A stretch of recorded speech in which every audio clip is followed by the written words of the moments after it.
it's going to be very difficult to see a player that will replace Bernardo Silva in this Manchester City side. Bernardo Silva is one of a kind of midfielder.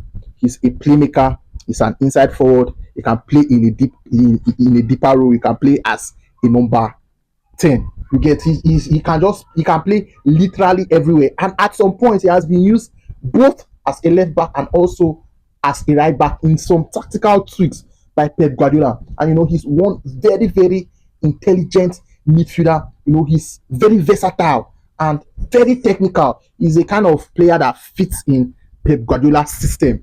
You get so I see it very difficult for Man City to replace him. I know they've been keeping tabs on some players, and I think the player that is very close to him is Magnus Akliuche.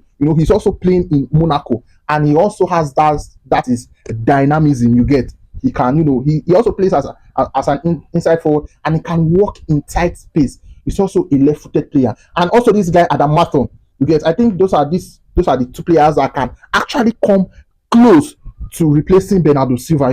His contract is about to end. I think this summer in 2026. You get so those are the two players. I know Man City has been linked with is it Kamavinga. They've also been linked with Elliot Anderson, but I don't think Kamavinga and Elliot Anderson can actually replace Bernardo Silva.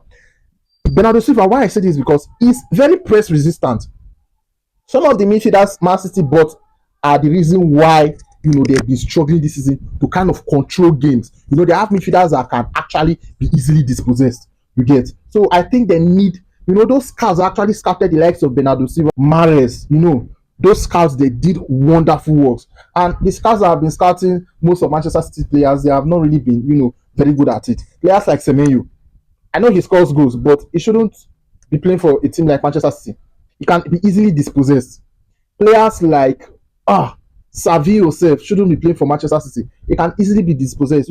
Those players that actually controlled, that actually won Manchester City 4 Premier League titles in a row. Those scouts that scouted those players did a wonderful job. And I think these two players that I mentioned, you get Magnus Akliuche of Monaco and Adam Watton. I think those players can actually come close to substituting Bernardo Silva. What do you think?